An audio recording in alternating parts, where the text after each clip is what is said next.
What's going on? And welcome back to When the Ball Stops Bouncing. I have a really, really special guest here for you guys today. I'm excited. I had the privilege of this gentleman was my neighbor, right? But he's Fort Myers' own, the 6'6", small forward, former Conference Player of the Year, All-American, played pro basketball in Spain. But not only that, he's a cousin of Javon Kearse. So it was only right that he went over to Jacksonville and the Jaguars to become a tight end. He's got a really, really interesting story. I've done a bit of research on my side, but I mean, it's nothing better than really hearing it from my guest's mouth. I got Lance Kearse here today. Lance, I really appreciate you for joining me today on the show. Thank you for having me. I appreciate you. Absolutely, man. So how you doing today? How are things? Everything's great, man. Like you say, you get to a point in life where you're like, well, I get it. I know why that happened. That's Yep. what I'm getting to this point. All right, I understand. I was complaining then. Hey, cool, now I get it. Yeah. Well, isn't that so interesting though? Isn't that so funny about life, right? How it's like, so often when we're growing up, we're trying to figure it out, right? We're always like looking forward. We're trying to figure out, how do I get to that next spot? Oh, this is how I see my life. This is how I want my life to be. But then when that hurdle comes or when that obstacle comes, how do we react? And ultimately, what do we do to allow us to shape and find our purpose? So I'm excited, man. So I did my best to introduce you, but just to make sure I didn't leave anything out, man, who is Lance Kearse? No, you had it spot on. Lance Kearse, Fort Myers, Florida. I'm also a Jamaican citizen as well. I'm a dual Okay. citizen. Athlete, right? You could put me in any sport. I think I'm pretty good at a lot. I grew up sportless, but they wanted me to play certain sports, and I was like, whatever, put it in my hand and I'll do it. But to play at a high level, you really got to put in the work in a specific sport. You just can't go willy nilly do whatever you want to. That's right. But eventually, basketball was my thing. I had some hiccups and some blood situation I was dealing with, and Yep. I think you fill the gaps, man. I think you hit it on the head. So let's talk about that. So you said that, growing up, sports wasn't really at the forefront of your mind. What were some of the different hobbies? What were some of the things that you were doing growing up? Well, I tell you what, sports wasn't at the forefront of my mind, but being the most athletic possibly was the forefront of my mind because I didn't know what sport I wanted. I grew up around baseball players, from Fort Myers. So, it was the Boston Red Sox. That's what their spring training. It was my cousin playing in the NFL. My cousin had a cousin. His name Philip Buchanan. Grew up there, and then Ernest Graham and Deion Sanders' godfather, and I grew up around a bunch of talent, man. So it was like, I didn't know what I wanted to do, but I was going to do something, right? That's cool. But no, I was playing it. As a kid, I was just playing around, and middle school, I tried out for the basketball team, got cut. Yep. Was pissed off. I was mad. I was angry. I tell you what, man, I went home. I guess my aunt saw me, at I used to go to a Boys and Girls Club. She saw me sad. She was like, okay, well, let me make a quick call. Got me in contact with one of my trainers. In a few months, I went from uncoordinated, scrawny, skinny to jumping out the gym. I'm talking about, yes, I'm talking about overnight because I was so angry. I wanted to play and I got cut, because everybody thinks that, you're just naturally gifted. No. Yep. No. No. Well, if they see you today, right? Because I know the first time I saw you, my initial thought was like, this guy had to play sports, right? I mean, you're about 6'6", man. You have broad shoulders, so it looked obvious to me that you played at some point, and you have an athlete's confidence, right? So let's go back to middle school, right? So you said that in middle school you tried out for the team. I'm assuming that basketball was the only team that you tried out for in middle school. Yeah, the sixth grade year, when I first go to middle school, sixth grade, it was basketball, and that was the sport. They didn't have football, so yeah, I was like, oh, I'm pretty confident in this, right? I could shoot because I could always shoot, but I wasn't always coordinated. My feet-eye coordination wasn't there. Hand-eye was there, but feet-eye wasn't there. I was very, very skinny, man. I just get pushed around a lot. And, I didn't grow into my frame until later, until 17, 18. Wow. But, yeah, man, it was, you grow up with, some self-confidence issues, other guys, growth spurt, their muscle growth spurt before you. So you're like, yo, when is mine going to kick in? I don't want to be skinny my whole life. But Yeah, I mean, it really molded me from that point. I would say from the sixth grade, I developed this fire. I was like, I just want to win everything, and I don't care Yeah. what it is. I just want to win. That's it. Wow. So that was really just a turning point for you, right? So middle school, man, I got cut. You said never again. Never You again. said this will never happen again. Biggest So, embarrassment. Like that. so That was probably one of the most traumatic events of my life. It may be silly to some people, but for me, yeah, that was my identity. I wanted to be an athlete. Like I was that's right. already fast and all that. And I had a low power, but I wasn't. I didn't grow up with a father. Yep. I would give up easy when things got Yeah. hard, right? So yeah, man, it was sixth grade, man. I could go back to that time right now in my mind. I was like, yeah, I got cut, and that's why I'm who I am today, sixth grade. So I got a question. So from that team, did any of those guys end up playing at the next level? Like, did any of those guys end up playing in college, or were they stars in your town or your city? No, no. But I was about 5'5" or 5'6". I wasn't Mhm. always tall. From 11 till about 13, I grew from like 5'6" to 6'3". Wow. Yeah, so middle school, I'm dunking in middle school. Yeah, I had a personal trainer, so I was still on the shorter side, but could bounce. Yeah, Then that first hit, it was like, oh my god, it was it was like over. it was It was over. over. By that time, it was. I would say from the time I turned about 14 until I graduated from high school, I was the man. Yeah, I was jumping from the free throw line, well, a foot in front of the free throw line at 15. That's My freshman amazing. year. Yeah, it was. Yeah, it got ugly real quick. Yeah, yeah. So okay, so let's talk about that. So now you're starting to come into yourself. The fire's there. Sounds like the love for the game is there, right? Like you really love the sport because no one just goes from getting cut to being one of the perennial best players in your neighborhood. So let's talk a little bit about that love that you and that desire that you had. Oh man, it was. I wouldn't say necessarily it was a love for the sport. It was a love for competition. It was Mm, a love for wanting to be the best. Like it wasn't like I just wanted to play a sport. I wanted to like destroy people. I didn't want to win by yeah, 2 or 3 points. I want to win by 50, 60. yeah, I want to rub it in your face, right? yeah. And I grew up in emulating Deion Sanders and stuff like that. The Mm. showboat and the flexing and stuff. So um, not what wasn't necessarily a bad sportsman, but it was like, yeah, I put in the work, so I You don't get know I'm there. yeah. Exactly. If you know me when I step in the gym, that's it.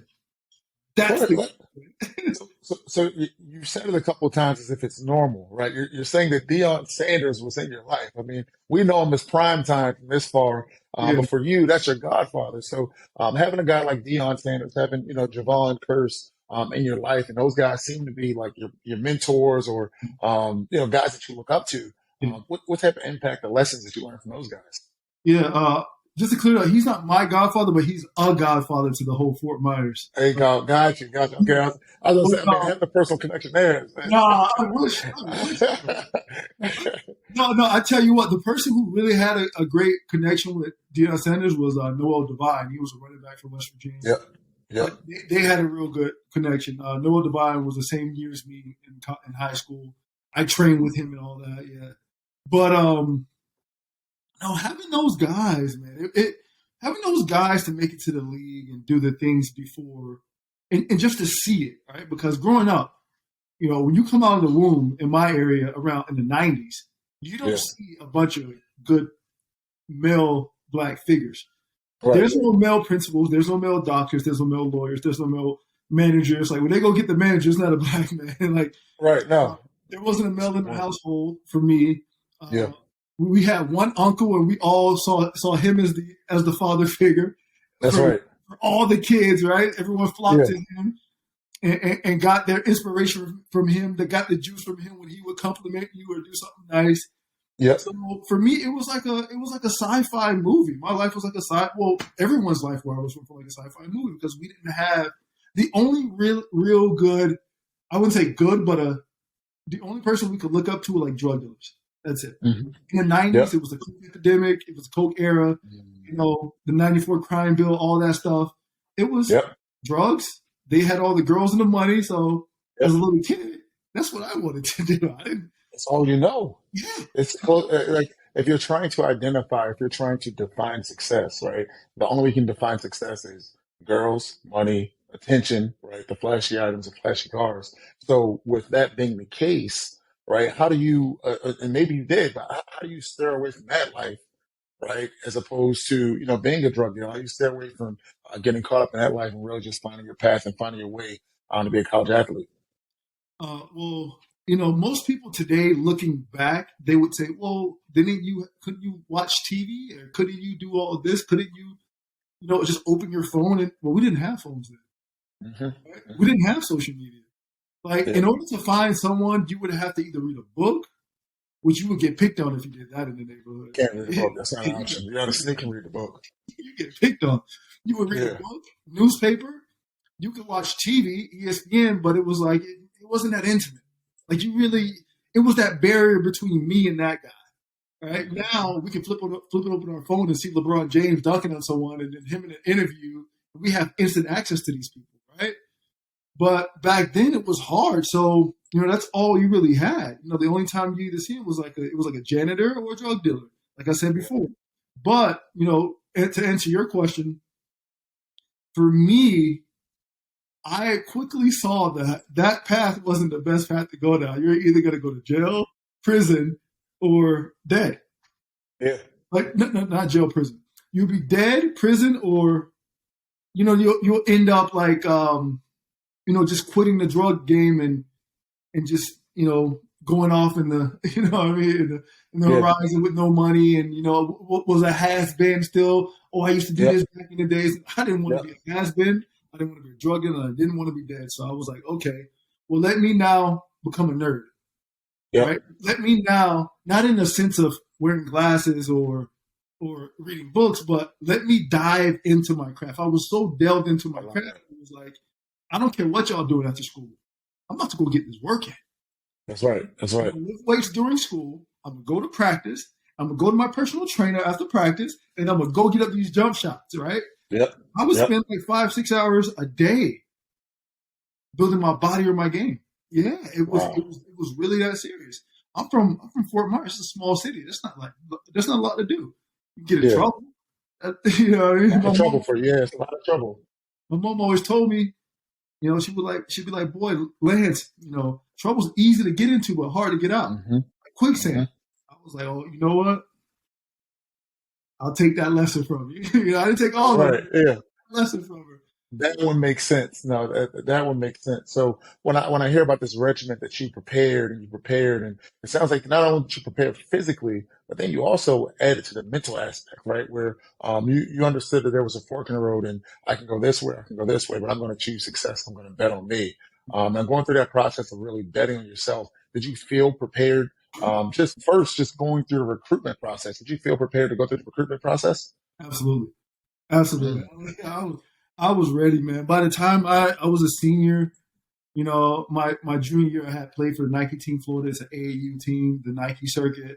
We came up to your neck of the woods, Boo Williams tournament. Yeah, yeah. I got my feet wet there. Played against people like Blake Griffin and Wow. Kevin Love and Derrick Rose and Eric Gordon Wow. and who's these other guys? The one you look like, Evans, Tyreek Tyreek Evans. Evans. A lot of people don't know about Tyreek. Tyreek was the man. Like when we were growing up, Tyreek was the man. Nice. Yeah. To guard him. Oh, No, really. So I was defender on my team. 6'6", wow. about 195, 190. I had Nick Kalathis on my team, Chandler Yep. Parsons. Those are NBA guys. Solomon Alibi, Toronto Raptors, 7'1" point guard. And here I go. You could say I was the most athletic person on the team. I would catch all the alley-oops. Chandler was Yep. super athletic too. He would dump on a lot of people. Like Chandler got a lot of bodies under his belt. But I was the guy who they were like, okay, this is going to be a tough matchup. Lance, you got him. Yep. Lance, you got him. Lance, you got him. And I didn't know because this was my first time. I'm from a small city. These guys have played Yeah. on this city forever. They know each other. After the game, they're like, oh, yeah, that guy was ranked number 1 in the nation, number 2, number 10, number 5. I'm like, what? Yeah. He's like, Lance, you know, he only had 25. Like, what you mean? He put buckets. What do you mean 25? He's averaging 35, 40. I was gonna say he's usually getting 40. Yeah. I was like, no way. I was like, what? Yeah, But, tough on they threw me out in the fire. I didn't know. And, with my competitiveness from the 6th grade, it didn't let me give up. Like, I don't care. You're going to have to go through me. You're really going to have to, like harm me for me to give up. That's right. And I'm going to have to be injured. Like, not hurting, injured. Like, I cannot go. No, I love that. I love that mental toughness, and you had a mental edge because you were so sure. And not only were you so sure, you knew exactly what you wanted. So then, when you're going through this process of selecting a college, was there a criteria that you were looking for? Were you just, a young man that's just going on campus and saying, "Hey, look, where the prettiest girls at?" What did your criteria look like when you were being, recruited to these different schools? Yeah. Man, by the time I hit my senior year, it wasn't even about girls anymore. It was like, Yeah. I got to get my mom out the ghetto, right? I got to do what I got to do, man, because I had some older folks tell me, like, Lance, get your money, get your success. The women will always be there. Not will they always be there. A better selection will be there. That's right. I'm like, what? Oh, like that? It's like, yeah, It's that simple. It's like it gets greater later. I'm like, Yep. oh, okay. All right, so let me put this work in, delayed gratification, right? People can lie about all they want to. That is a motivator. It is what it is. We're built to find a wife, to find partners, and figure out Absolutely. the dating world. That is a motivator. My mom out of the ghetto, motivator. Me being the first to do what I do, motivator. All these things are motivating, right? But my selection process, I really didn't have one. Like, I'm not gonna lie. I was heavily recruited by a coach named Anthony Grant. He's the head coach of Dayton. He was the assistant coach for the Florida Gators. Right. So I was his top recruit. Billy Donovan had Nick Calathis and Chandler Parsons as his top recruit. So when Anthony Grant went to VCU, I was his first recruit. Right. Yeah, I was his first recruit. And I'm like, oh man, since he gave me all that love, because when I was a sophomore in high school, super athletic, super bouncy, I had University of South Florida recruited me, Miami. Yep. Everyone was on me. I would talk to the assistant coaches and whatnot. I fractured my pelvis. I didn't lose any balance anything, but I fractured my pelvis, and they're like, you were looking for injury though. You said I have to get injured in order to stop. So you were looking for.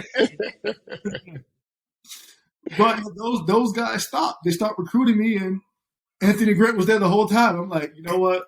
I'm sticking with you, man. You see the fire, right? Yep. And man, I visit the campus. I was gonna go to Bradley and visit Bradley too, out there in Peoria, Illinois. There was a few other schools. I got offered by the school in my city, FGCU too. Yep. Dunk City. Yeah, Dunk City, but it was a no-brainer. Yeah. It was a no-brainer. VCU, they had just beat Duke, Eric Maynard. I'm like, man, yeah, me and Eric Maynard together. Of course. Hey, coach, come out real quick, right? Because VCU was on the map when you were coming out. Like VCU was really on the map. What Eric Maynard did to really, put you guys on a pedestal. It's compelling. It's compelling. Listen to me. Eric Maynard made that school the best basketball program in the whole state of Virginia. Virginia doesn't have a basketball NBA team. They only have college. So we were the number one basketball in the whole state. That's amazing. The closest to that campus, I understand. Like that's a college town. Like that. Richmond is serious. The closest thing to us was Washington. What's the DC, the Wizards? The NBA team, the Wizards. The Wizards, yeah. Yeah, and they used to come practice in our gym. No way. Yeah, so we used to get to see Gilbert Arenas, all Nick Young. We used to see all that stuff. Yeah. I used to just be sitting up there watching them, just figuring it out because how are they where they're at? Yeah. How are they moving and what are they doing? What are their mannerisms? Let me mimic that. Let me try to figure out this stuff. But no, man, I love college, man. College was crazy, man. College was college was a moment. It was a lot of ups and downs. That's right. That's right. So now, so let's take that college experience. Sounds like it's been a phenomenal experience for you. Now, in the midst of college, is that when you were diagnosed?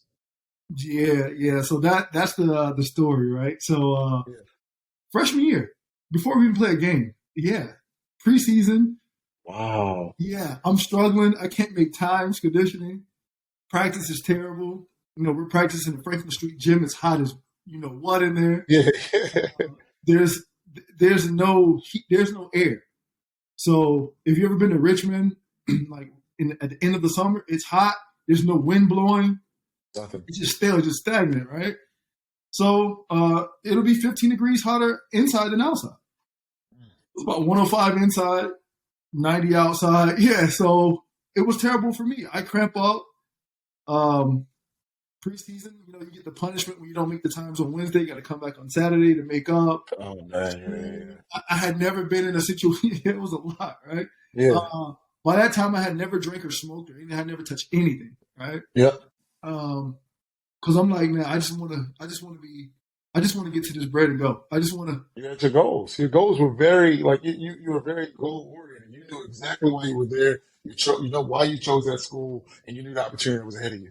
I didn't want to make no friends. I didn't want to do nothing. I just wanted to get to I it get it. and get out of there. But I ended up cramping up. My boy Larry Sanders was there. He saw the whole thing. I ended up cramping up. Having to go to the hospital. They rushed me to the hospital. They're like, we're happy you came. Your CK levels were high, muscle breakdown levels. It could compromise your kidney. You're lucky. Your body reacted that way because you could have lost your kidneys there. And this is the nurse telling me this stuff. I'm Yeah. making this stuff up. What are you? You're 18 years old. 18 years old. No family, right? Yeah. Yeah. Fresh out of the ghetto, right? Yeah. And it was tough because you would want your parents there, my mom, my uncle, somebody there to help me, but all they're hearing is what coaches are telling them. He's just being lazy, tired, and all that. He's not taking care of it. And I'm like, and they were trying to probably motivate me through my parents. Like I don't necessarily know what their end goal was, right? But the means to do it wasn't necessarily correct. Yeah, that's tough. So end up going to the hospital often, having to get a muscle biopsy and all that stuff to figure out what's going on. Anthony Grant was helping me, man. He was doing the best he could. That's awesome. That's not common. It's not. It's not. Up until the point they hired a psychiatrist. Wow. Psychiatrist came in and diagnosed me with PTSD. Wow. And Yeah. he was like, well, the reason why your body's cramping up, because they didn't know I had sickle cell trait. No one knew. Right. Until why would they test you? They didn't have a reason to test you for it, right? So exactly. So get the psychiatrist, and he's like, yeah, so I think you're dealing with PTSD. And I think what's happening is that your brain is forcing your body to cramp up. That's why you're cramping. I was like, no, it's something different. Like it's right. Like there's no such thing as PTSD where I'm from. What are you talking about? I have it. My mom have it. My grandmother have it. My uncle. Yep. Because listen, man, I'm not trying to talk about how rough I grew up and if my life was rougher than anyone else's. Everyone's life rough. Yeah. Right?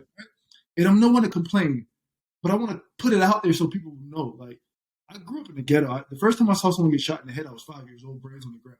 Oh my God! My family got caught in shootouts, and we had to run for our lives and stuff. And, I was next to a guy who got the bullet shot straight through his chest. You know what I mean? Like I'm inches away.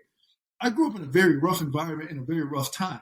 That time no longer exists, right? So it's not like it's the same way now. But if you go back 20 years, it was rough. It's the real deal. Yeah. 20, 25 years. So, so me going through what I was going through was like nothing. I'm like, what? This is easy. Yeah, exactly. Basketball? Yeah. Pressure in a game? This is not real pressure.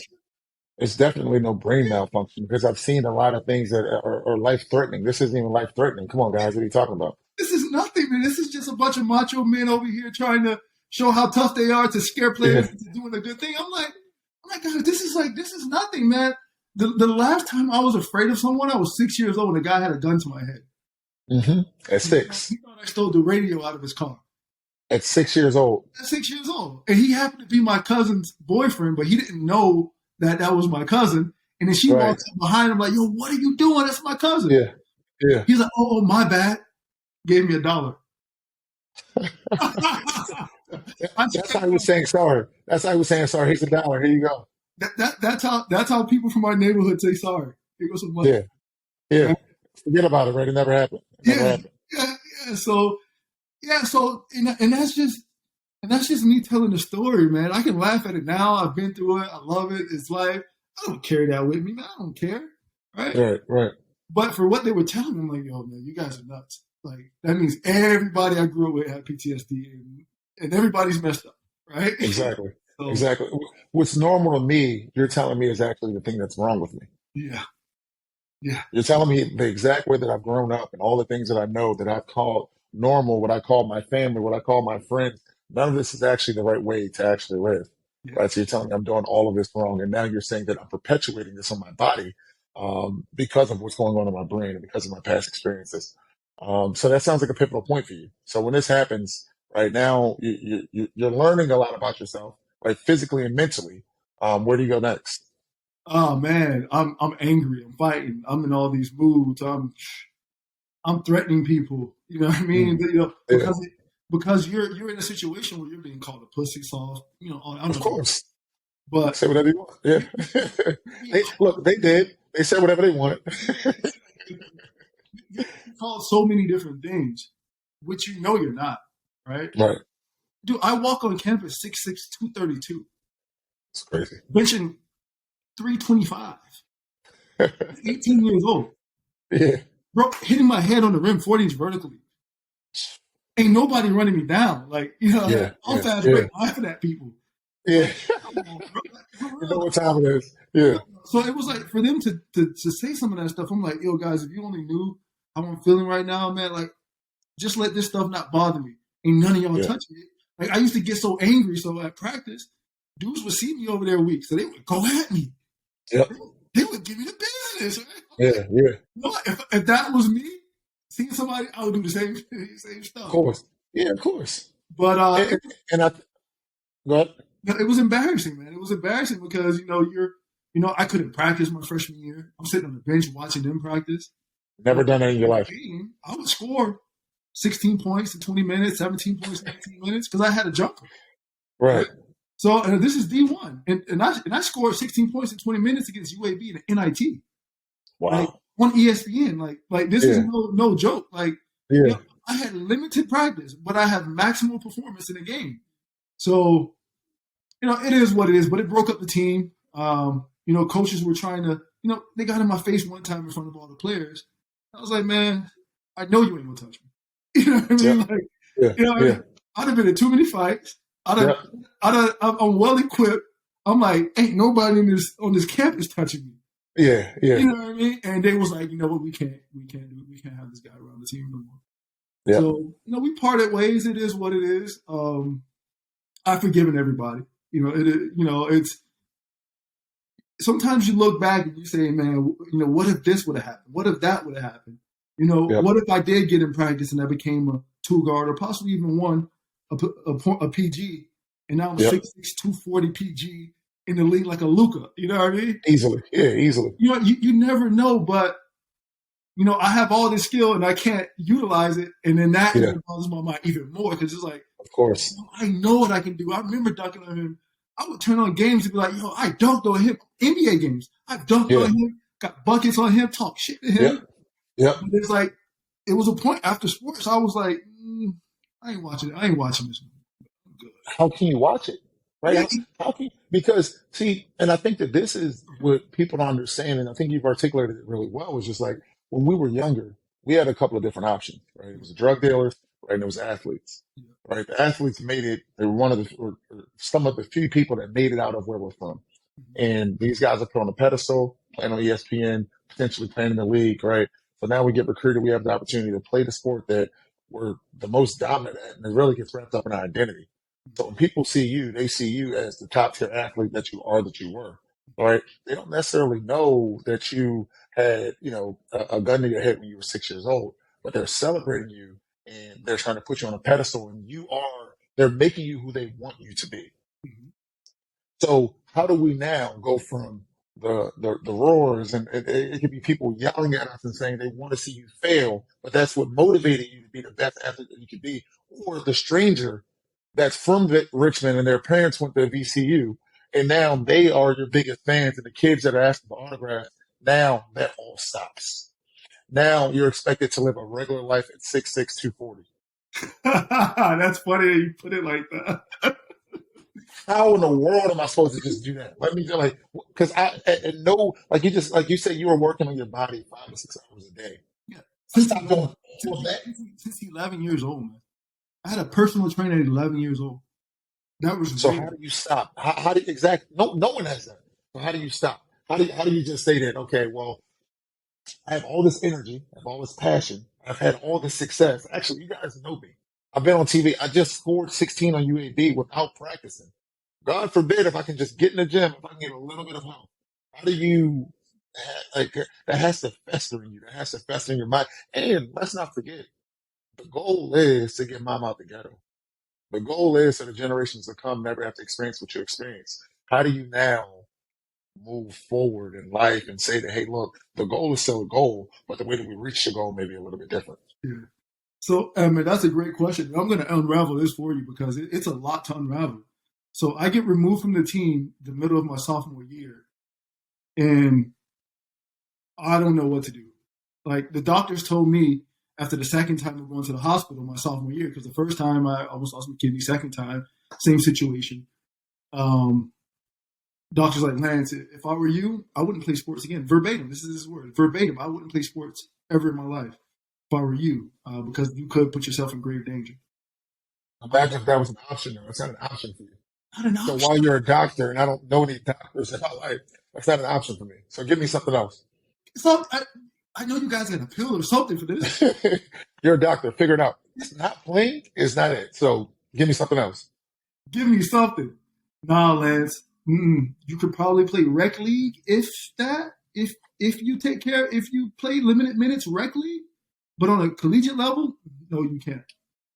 That next semester, I stayed in school. You know, I wouldn't say I'm the smartest guy, but I'm pretty clever. I figure stuff out really fast, right? Mm-hmm. I reduced my class load to 3 classes. Before my sophomore year started, I had 41 credits, 3.2 GPA. Mm-hmm. I was trying to graduate in 3.5 years. Yep. You know what I mean? Like I was on the fast. I didn't want to take no extracurriculars, Yep. no what do they call them? The classes that The electives. I didn't want to take no electives. Yep. I wanted 4 classes. I was like, guys, stop that. I'm majoring in accounting. You already know what time it is. As soon as I get that paper, I'm making 70, 80. Easily. Like, come on, guys. Like, either I'm doing that or I'm in the league. Like, come on, I got this thing planned out, right? So, I hedge my bets. I double down. I hedge my bets. I can't fail now. My family will never look the same. I make dean's lists. You know what I mean? Everything, even though I'm prepping. Because to me, basketball life, it's all about how you apply yourself. If you're above, I don't know, because you know there's a threshold for an IQ. You don't have to be a genius to be, you know, to do great things in life. I don't think there's anybody in this world who just can't get dean's list or anyone who can figure stuff out. If you limit distractions, like you said earlier, dive into it, focus, tunnel vision, figure it out. And the more you do that, the faster you start to figure stuff out because you're trained to focus and block it out the way, right? That's like a muscle. That's like lifting weights, to train and focus. So basketball, school, I'm like, man, one of these are going to work, right? Almost lose my kids in the second time. I get removed from the team. No team wants me. Doctor tells me if I play, I may die. He didn't say those words, but he said maybe grave danger. Coach tells me, hey, Lance, you can still stay on campus and finish your college tuition out because you left on a medical leave. I go to the dean, Norwood Teague. He's the not the dean, the athletic director. No, you can't stay here. What? I didn't approve of that. What? No, I'm not trying to go back to the hood. And I'm not trying to die. Like, that's right. I mean, no, you can't. No. Well, it's lose-lose, right? If I go back home, I'm going to die. You're telling me that if I play sports, I'm going to die. So now there's the hell with me. I'm done. Dude, I start drinking. What else would you do? I started drinking, bro, and I was drunk Monday through Monday. Yep. I don't know what to do. Um, back it up a little bit. When they told me I had PTSD, they prescribed me severe anxiety depression medication because they said that's what I was cramping up for. So it was Yep. first it was Effexor, citalopram. They moved it back to the citalopram, and then they gave me Celebrex for the pain. Wow. When I get removed from the team, I take myself off of this pill regimen. I Yep. went cold turkey. You Yep. don't go cold turkey on these No. psychotic. Yeah. I went cold turkey once I got cut. I go cold turkey and pick up drinking habit. Yep. Yo, I felt like my life was over, man. I didn't care, you know. Almost Girls, you fill that void. alcohol. Yeah. Yep. You got to fill that void somewhere, right? You don't necessarily have the strongest support system. So thinking back to that time, and I guess if you had the opportunity to speak to a person that's going through this time, or sharing some energy that you had to share or go through, is there anything different, or words of wisdom that you would share with them today? I'll be completely honest with you, man. I'll tell them just to go through it. You got to hit rock bottom, man. You got to hit it. You got to feel it. You know, when you're going through it, you got to feel it, man. It's hard to say, but that's life. You got to go through the shit. As a man, you got to know what that embarrassment, that setback, that failure. You got to know what it feels, because next time you feel anything that feels like you're like, I've been through this before. Let's get it. Let's get Go it. for it. That's Go in the for this. bag. That trick in the bag. I know how to handle that. That person talked to me like this. I know what to do now. I know how to use my charisma to get around that. You know, I know how to finagle. Boom. You gotta go through it, man. You can't. I would tell anyone in my position who's going through what I was going through. Oh, go through it. Fail, struggle, feel the pain, let it hurt. Yeah, let it hurt. Feel the burn. You felt that? You got that scar? Okay, you got war wounds. That means you know something. That means you That's know right. how to that means you know how to maneuver in the field out here. And I'm not That's trying right. to sound hard or gangster or anything, because I'm definitely not. I'm a nerd.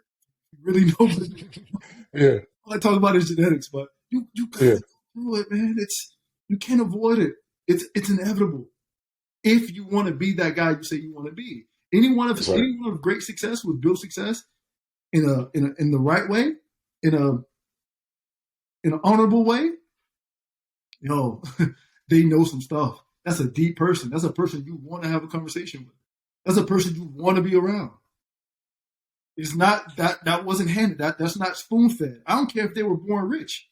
If they surpass their parents, they know something. They That's they right. if that apple falls too far away from that tree, you're like, why did you fall too far away from the tree? You What did did you something do? different. Yeah. Yeah. Where'd you go wrong? Yeah. Where'd you go wrong? Or where'd you go absolutely right? All right. Okay. It's like, damn, you fell very far away from what your origins. Yeah. Damn, because I want to learn from both too. But Of course. I like those outliers. My favorite book, Malcolm Gladwell, The Outliers. I need to see, bro. What is it? Are you built differently? What is it? It's Yeah. just that grit to win. It's a grit, that obsession. So are there any books? Are there any people who inspires you today?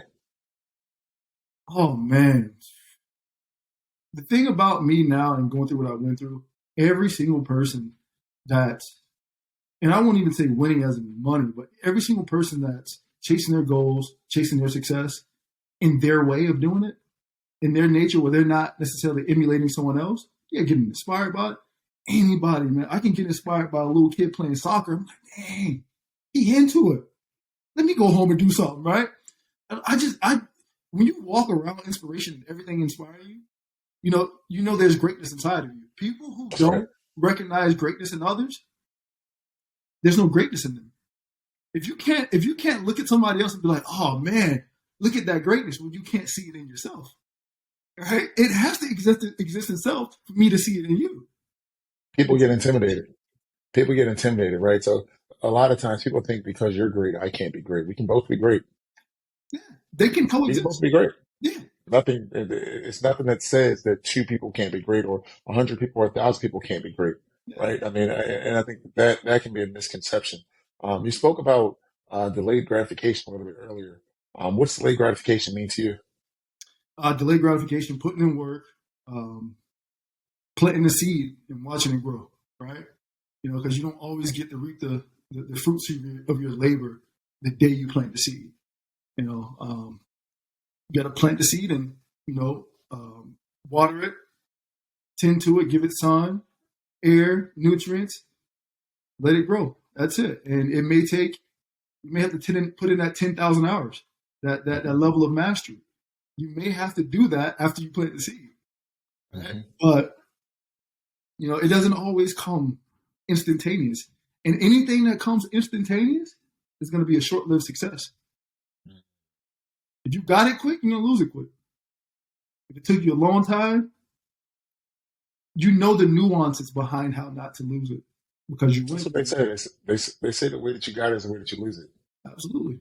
Get it The fast. old saying is get it fast, lose it fast. I think you talked about planting a seed. What's Captain Planet?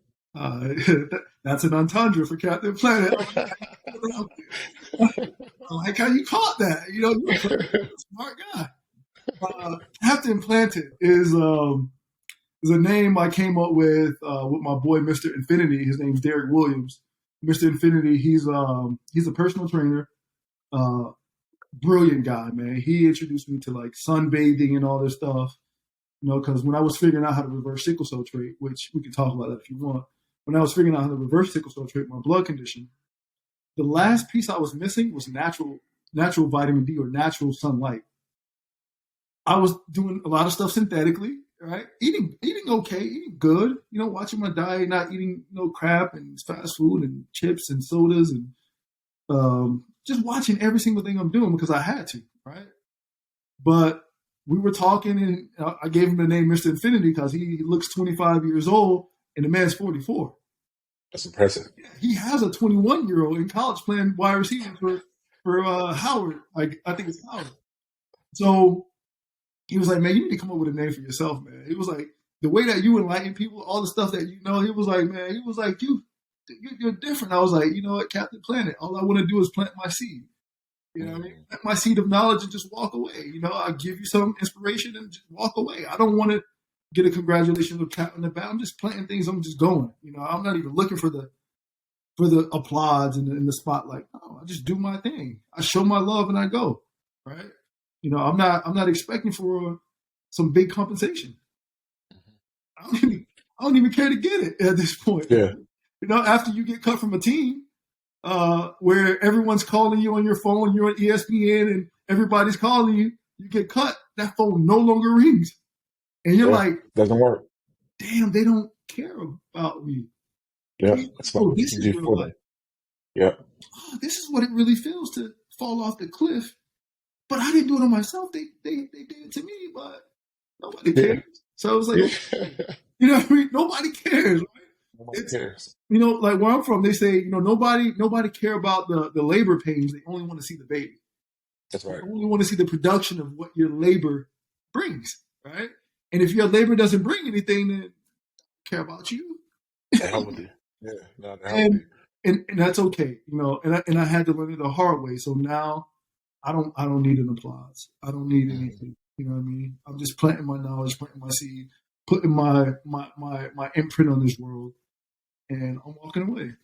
I don't care. I don't care to be loved and adored by millions like I wanted to as a kid. You know what I mean? Growing up, drug dealer. I don't care about that no more.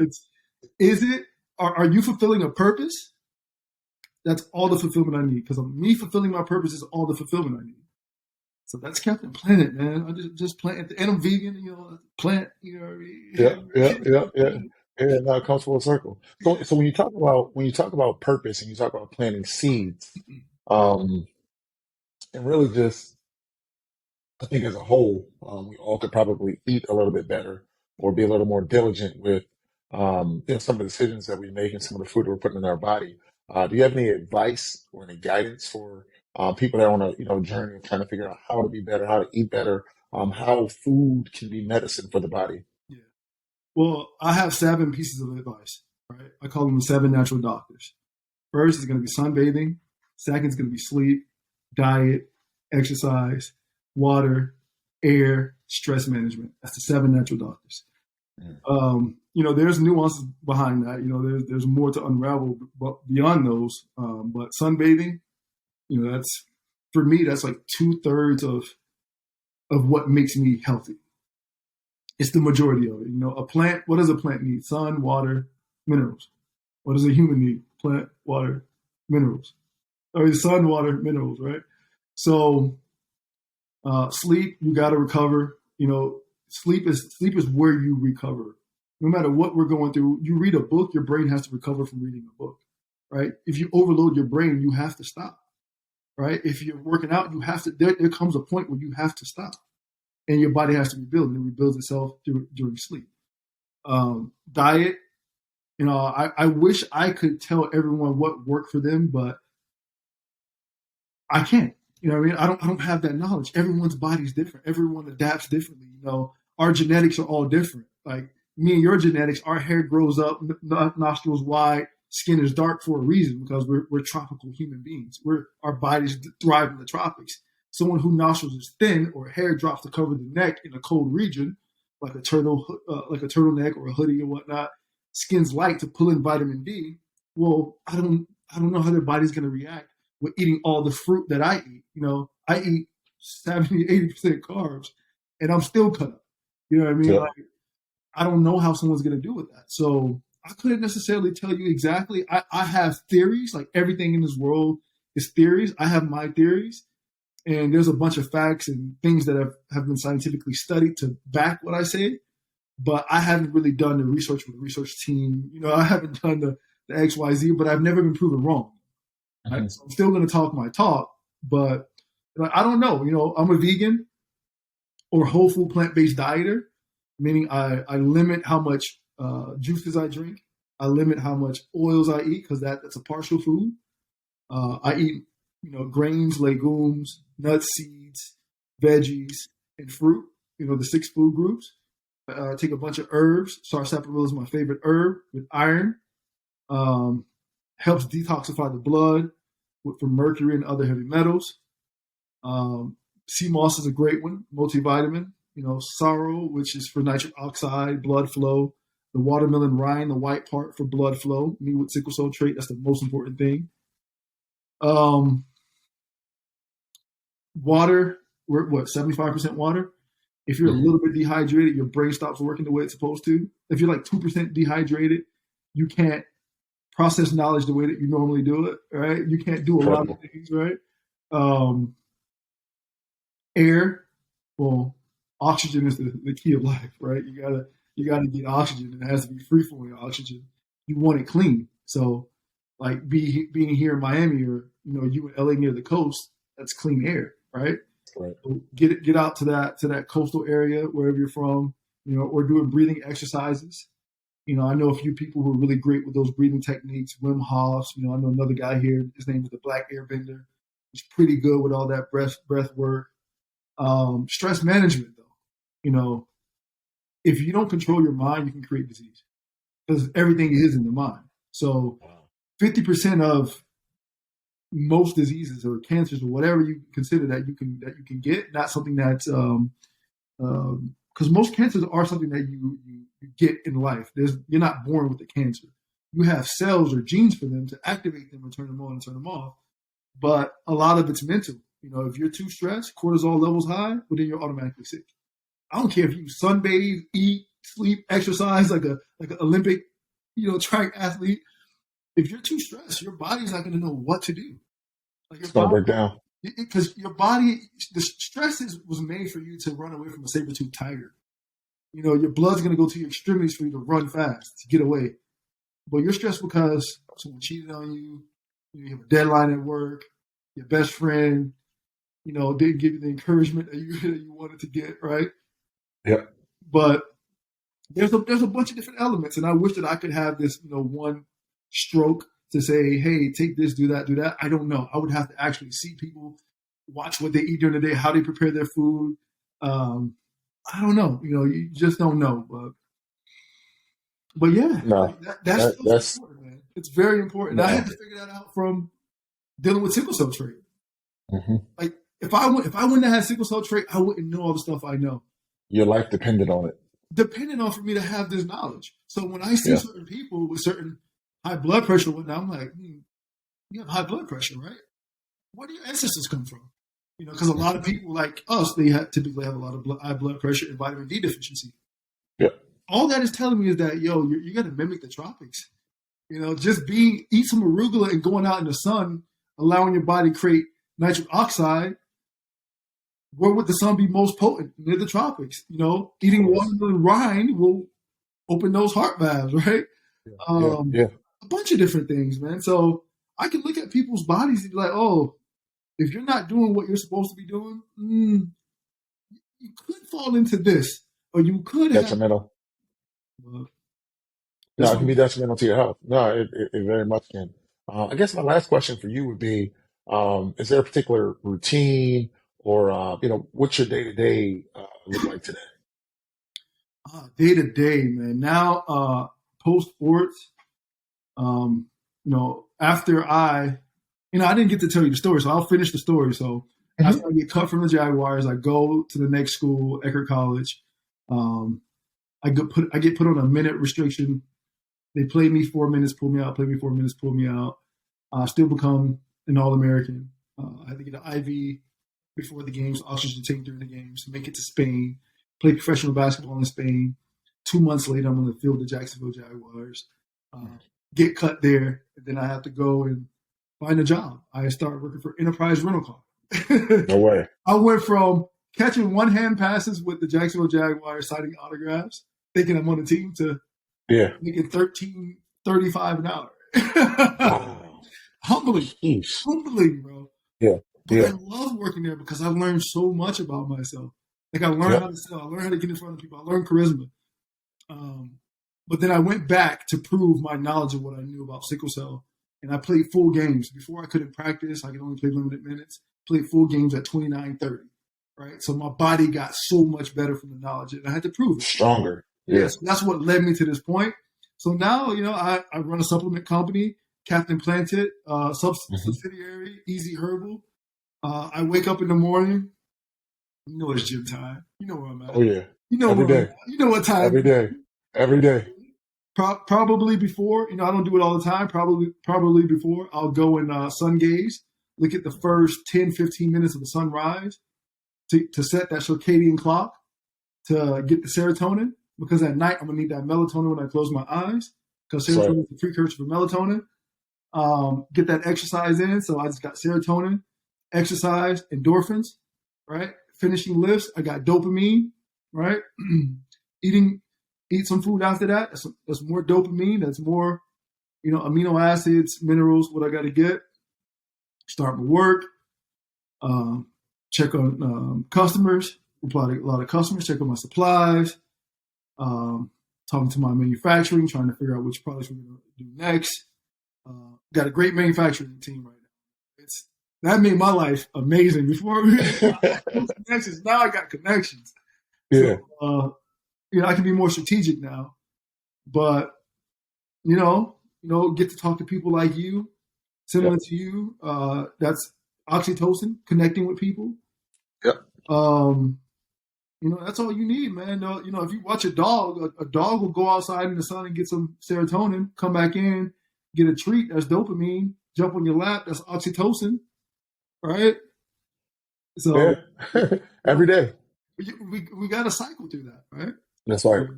And endorphins, run around and play around, endorphins. So I would consider myself naturally high. I don't smoke, I don't drink. Yep. The last thing I've done plant medicine psychoactive wise is ibogaine. It's similar to ayahuasca. It brings up your deepest, darkest fears. It makes you face yourself. It's a 12-hour high. You're down.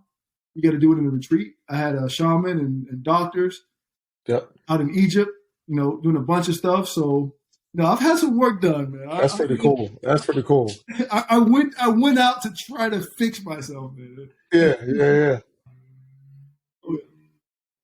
That's amazing. No, and your energy exudes, right? Because you've done the work, right? Because you said that, hey, look, I'm curious and I want to know more. So when you describe delayed gratification, it's really being able to do the work to be able to reap the benefits, right? And I think that your life, your story has been a true testament of I'm willing to do the work because I know where I'm going. I know where I want to go. And I'm really intentional about my purpose and about the legacy that I leave. And I think you've done a good job articulating that today. I guess my final ask would be for people that want to get in touch with you, the people that want to stay in touch with you, what's the easiest way for them to find you? Best way to get in contact with me: Instagram, Facebook, YouTube, on all those platforms. Captain Plant It. Captain starts with a K, Kaptain. Plant, Plantit. Also, I am Lance Kearse on Instagram as well, and also Easy Herbal at Easy Herbal on Instagram. So there's 3 Instagrams, 1 Facebook, Lance Kearse, YouTube, Captain Planet. You can find me there, man. I'm always willing to talk. If I do have the time, I respond. I'm not one of those stuck up guys, right? Yeah. If I don't have the time, I'll let you know I don't have the time, and I'll probably send you a link to something that I like, for you to listen to. But yeah, man, it's fun now, man. Life, it got greater later. Like the guy who told me, man, life gets greater later. Oh, it's great. It's fun. It's great. No, and life is what it should be, and I think a lot of times we miss that. I think a lot of times we put these rigid boundaries around what we want life to be. And we say, hey, by 35, I want this out of life. By 45, I should have this, and this is what my life should look like.